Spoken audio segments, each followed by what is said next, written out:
Շարունակվում է առավոտ լուսոն, մենք շարունակելու ենք խոսել արվեստից եւ անդրադառնալու ենք մի աննախադեպ ու բացառիկ իրադարձության հայ մշակութային կյանքում ու մասնավորապես խոսելու ենք Հայաստանի ազգային պատկերասրահի նոր կրկին պիտի ասեմ բացառիկ ցուցադրության մասին, որը խորագրված է Արշիլ Գորկի Նյու Յորք Երևան նոր ձեռքբերում։ Սա իսկապես իրադարձություն է, որի մասին անդադար կարելի է պատմել, հպարտանալ ու ներկայացնել աշխարհին, որ Արշիլ Գորկու ստեղծագործություններից վերադարձել են տուն, եւ այս ամենի մասին ավելի մանրամասն կխոսենք Հայաստանի ազգային պատկերասրահի տնօրեն Մարինա Հակոբյանի հետ։ Ողջույն եւ շնորհավոր այս իրադարձության կազմակերպությամբ։ Հետաքրքիր է արդեն որքան ժամանակ է, որ Գորկին տանն է, եկեք այդպես ասենք։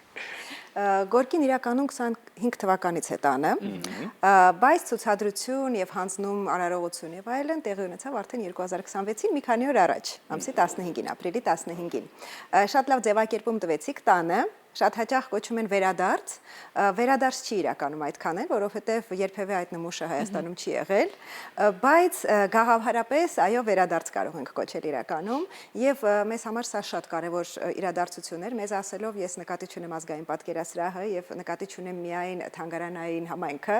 այլ նկատի ունեմ մեզ բոլորիս, որովհետև սա Հայաստանում ազգային պատկերասրահում եւ ոչ միայն Հայաստանում, ամբողջ մեր տարածաշրջանում առաջին վերացական Գորկին է, այսպես ասած։ Իսկ մենք գիտենք, որ Գորկին ամենամեծ ներդրումը ունեցել է հենց վերացականության ուղղությամբ, абստրակտ էքսպրեսիոնիզմի ուղղությամբ, եւ այսպեսով այս աշխատանքը բոլորիս համար ունի անգնահատելի նշանակություն։ Իսկապես եւ հերոստատիտողների համար նշենք, որ Հայաստանի Հանրապետության կառավարությունն առաջին անգամ պետական միջոցներով Սոթբիս աճուրդից ձեռք է բերել եւ ազգային պատկերասրահին փոխանցել Արշիլ Գորկու անվերնագիր աշխատանքը։ Եվ հիմա հետաքրքիր է, այո, ինչպես եղավ այս ձեռքբերումը, ինչ է իրենից ենթադրում աճուրդից պետական մակարդակով գնում կատարելը, արդյոք դա շատ երկար process է եւ արդյունքը մենք հիմա տեսնում ենք։ Բավական բարդ process է, երկար ես կարող եմ ասել դեպի սա գնացել ենք տարիներով։ Պետությունը դեպի սա գնացել է տարիներով, որովհետև աճուրդից սա մեր առաջին ձեռքբերումն է, թանգարանային առաջին ձեռքբերումն է, եւ երկար տարիներ, տասնյակ տարիներ կարող ենք ասել, որ կառավարության այս ծրագիրը ընդհատվել էր, պետական ծրագրերով, պետական միջոցներով համալրման ծրագիրը ընդհատվել էր, բայց սա շատ կարևոր երևույթ է, որովհետև մենք բոլորս գիտենք, իհարկե աշխարհի բոլոր թանգարանները, մերն ներառյալ, մեծամասամբ համալրվում են նվիրատվությունների շնորհիվ, բայց միտումնավոր հետևողական հայեցակարգային ձեռքբերումները շատ կարևոր նշանակություն ունեն։ Եվ վերջի 3 տարվա ընթացքում, եթե չեմ սխալվում, այդ ծրագիրը նորից վերականգնվել է եւ այս անգամ արդեն կառավարության միջոցներով մի շատ կարևոր ձեռքբերում տեղի ունեցավ, դա Գորկին է։ Այո, Սոթբիս աճուրդից է հեղինակավոր ձեռքբերումը եղել, հնարավոր դարձավ մշակույթի զարգացման հիմնադրամի շնորհիվ, որովհետեւ մենք կոնկրետ շատ դժվարությամբ դա կկարողանայինք աճուրդից գնել, իսկ հիմնադրամին դա շատ ավելի հեշտ հաջողվեց եւ այսպես կառավարության միջոցներով եւ մշակույթի զարգացման հիմնադրամի միջոցով այդ աշխատանքը հայտնվեց ազգային պատկերասրահում։ Իսկ ինչու հենց այս աշխատանքը, եթե ստեղծագործական արժեքի մասին խոսենք անվերնագրի։ Ուղիղ սրանից ապրիլի 15-ից ուղիղ 1 տարի առաջ, նույն ապրիլի 15-ին Արշիլ Գորկու ծննդյան օրը, մենք առաջին անգամ ցուցադրեցինք մեր միակ մինչ այդ օրը մեր միակ Գորկին, դա նրա քրոջ Վարդուհու նվիրած գծանկարներից մեկն էր, Կժերով կինը, բավական հայտնի գծանկար, շարքից բավական հայտնի շարքից, եւ մենք հասկացանք, որ խնդիր ունենք եւ Արշիլ Գորկին ամերիկահայ աշխարհահռչակ այդ արվեստագետը մեզ մոտ ներկայացված ընդամենը մեկ մատիտանկարով, մեկ գծանկարով, որը ավելի էսկիզային բնույթի էր։ Եվ շատ կարևոր էր, որ այս հաջորդ ձեռքբերումը Գորկու ներկայացնելու իմաստով լիներ հենց այս շրջանից 40-ականներից սկսած, այսինքն հենց իր վերացական արվեստին վերաբերող շրջանից եւ կարծում եմ հենց դա է եղել հիմնական մեր դրդապատճառը, որ գնվեց հենց այդ շրջանի աշխատանք։ Սա 40-ականներով է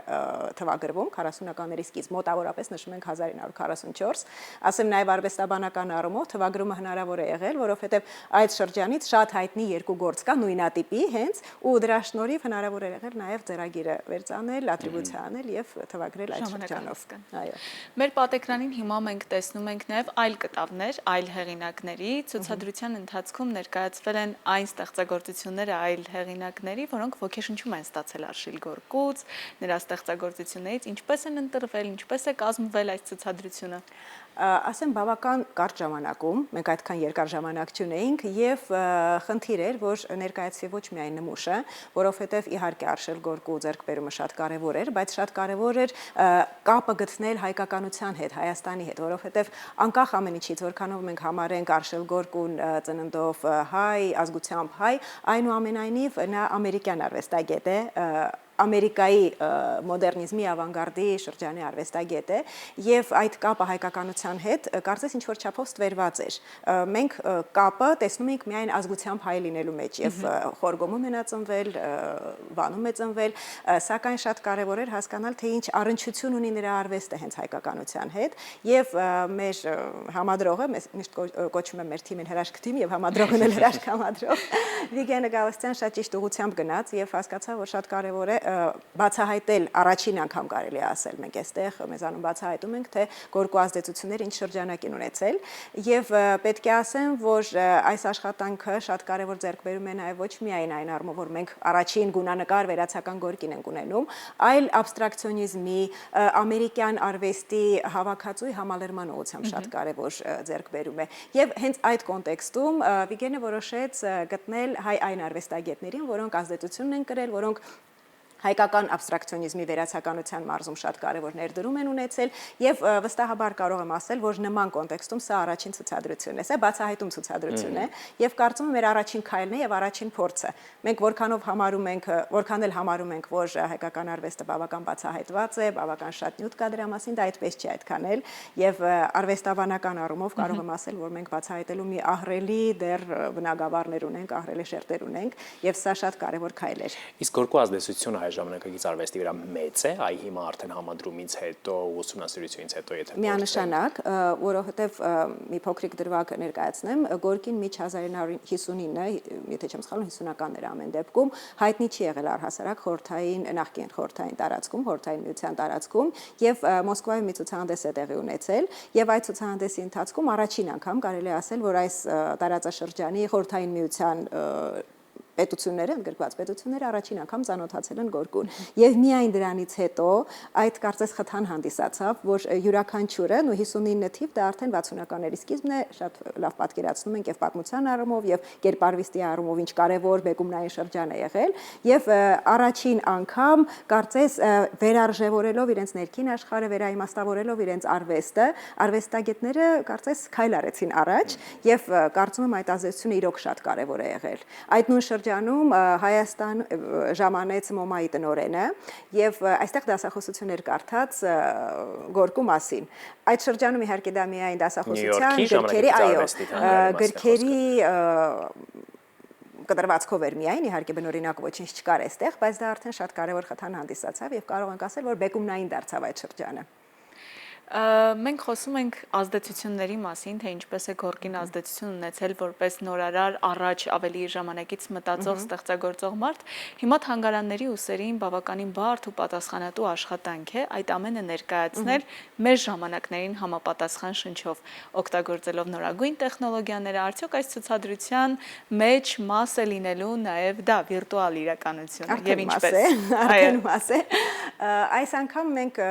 mixed reality ենք օգտագործել, սա արդեն այս տարվա ընթացքում մեր երկրորդ նման փորձառությունն է, առաջինը վիրտուալ իրականություն էր եւ վերարտադրել ենք նկարչի արվեստանոցը։ Այս անգամ ամեն անգամ ելնելով խնդրից ենք փորձում հասկանալ, թե ինչ կտրվածքով ենք ներկայացնելու այդ իրականությունը։ Շատ կարեւոր է, որ դա չլինի ուղղակի էֆեկտ, մակերեսային էֆեկտի պարագայում մենք դա ուղղակի չենք անի։ Եվ յուրաքանչյուր անգամ նման տեխնոլոգիան մենք կիրառում ենք բացահայտելու համար ցուցադրությունը, բացահայտելու համար կոնկրետ նմուշ եւ այս պարագայում մենք աբստրակցիոնիզմը ինչ է, աբստրակտը ինչ է։ Դա առանձին աբստրակտ այս պարագայում բիոմորֆ ձևերի համադրություն է եւ այդ MR-ի միջոցով, mixed reality-ի միջոցով մենք դրանցից յուրաքանչյուրը առանձնացրել ենք եւ այո, եւ այցելուն հնարավորություն ունի սրահում դրանց շուրջ շրջել։ Այսինքն ինքը շոշափելի կերպով դրանց տեսնում է մեծացված տարբերակները յուրաքանչյուր դետալի, որի շնորհիվ շատ ավելի է պատկերացնում այդ առանձին դետալավորումը, որովհետև երբեմն պետք է շատ երկար կանգնես պատկերի առջև, որպեսզի մտնես հաղորդակցության մեջ, երկխոսության մեջ եւ կարողանաս բոլոր դետալները տեսնել։ Իսկ այս տարբերակը հնարավորություն է տալիս լիարժեք մտնել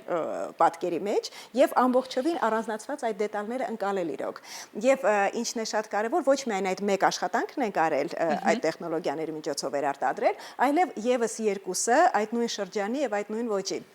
որպեսզի հնարավոր լինի ավելի ամբողջական պատկերացնել։ Այսինքն մեր պարագայում այդ տեխնոլոգիաների կիրառումը ունի շատ կոնցեպտուալ գիտական նշանակություն, այնպես որ շատ շնորհակալ ենք Onov ստուդիային, որովհետև շատ հեշտ աշխատում ենք իրենց հետ արդեն երկրորդ անգամ։ Ու կարծես նաև merchandising-ը, ինչպես ասում են, կամ կտավի ոգեշնչմամբ ստեղծված պարագաները եւս լինելու են թանգարանում, սա էլ է շատ կարծես հիշեցնում է մեզ մեր փորձառությունները աշխարհի տարբեր թանգարաններում, երբ նաև մեր պատկերասրահում կա հնարավորություն քո սիրելի ստեղծագործությունը քեզ հետ տուն տանելու ինչ որ մի տարբերակով։ Մի մասնիկ տանելու։ Այս հնարավորությունը հիշեցնենք, երբ կունենան մեր հեռուստադիտողները որ օրվանից կարող են այցելել, այո, եւ որքան ժամանակով։ Ապրիլի 30-ին երեկոյան ժամը 6:30 մենք նորից բացելու ենք, այս անգամ մեզ մոտ շատ հետաքրքիր ֆորմատ ստացվեց, երկու անգամ ենք բացում ցուցադրությունը։ Առաջին անգամ հենց պաշտոնական հանձնումն էր այդ կտավի գործի եւ այս անգամ էլ մենք ներկայացնում ենք արդեն շրջայցի տարբերակով, ներկայացնում ենք պատումը դրա, զրուցելու ենք դրա շուրջ եւ տարբեր հետաքրքիր միջոցառումներ ենք ունենալու, նաեւ երաժշտական համարներ են լինելու, դիզայներներ են լինելու, որոնք այդ գործից ոգեշնչված, գորգուց ոգեշնչված ստեղծելու են իրենց աշխատանքները, այնպես որ սա ավելի հետաքրքիր ինտերակտիվ տարբերակով միջոցառում է լինելու։ Եվ համադրված ցուցադրությունը միշտ լինելու է պատկերասրահում, թե չէ, սա ժամանակավոր ցուցադրություն է եւ միայն 3 ամիս հնարավորություն կլինի տեսնելու։ Պիտի հասցնենք ուրեմն։ Ոգեշնչման հետքերով կարելի է գնալ Հայաստանի ազգային պատկերասրահ, այդ ամենը վայելել ու հայտնվել պատկերների մեջ։ Շնորհակալ ենք Անջա։ Շնորհակալություն։ Ձեզ օրվա լավ շարունակություն, իսկ մենք առավոտ ուսան շարունակում ենք երաժշտությամբ։